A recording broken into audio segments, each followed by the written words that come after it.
यो कल्याण हुन्छ, दिएको परात्र राखेको अलपत्र भएर जान्छ। त्यो नहोस्।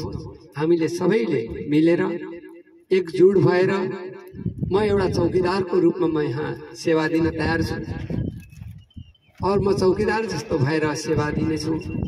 यहाँहरू सबैको सहयोग चाहिनेछ।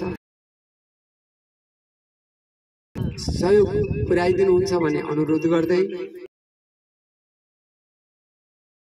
सरकारी नियन्त्रण सम्पूर्ण भलीभाँतीसँग भएर अगाडि जाओस्। भोलि लक्ष्मण शर्माले दान त दिए, लिपापोतीको काम गरे भन्दै सबै जनता जनार्दनसँग पत्रकार मीडिया पूर्ण लक्ष्मण शर्माजीको दिन 2 गुना रात 4 गुना उन्नति होस्। यस्तै तपाईको अवस्था केस नझरोस्।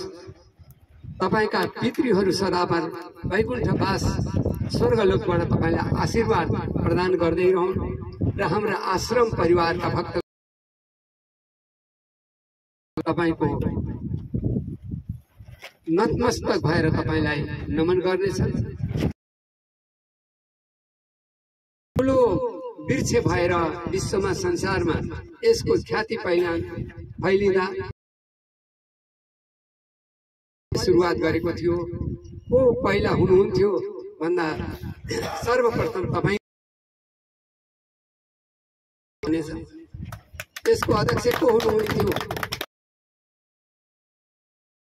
खड्काजी उही बक्सिन्थ्यो भन्ने छ। जोड्ने को हुनुहुन्थ्यो? नेपालको रामचन्द्र बाणियाजी हुनुहुन्थ्यो भन्ने हुनेछ। त्यसमा ट्रस्टको हुनुहुन्थ्यो भन्ने एउटा इतिहासले बोल्नेछ। आजको भूमि पूजन कसले गरेको थियो भन्ने उहाँको नाम रहन्छ। म यति भन्दै भगवान परमात्माले सबको कल्याण गरून्, रक्षा पंचदेवताले सदा सर्वदा रक्षा गरून्। अग्नि जल वायु आकाश पृथ्वी पंचतत्वले सदा कल्याण। शिवजीको चरणमा नमन गर्दै, देवीको चरणमा नमन गर्दै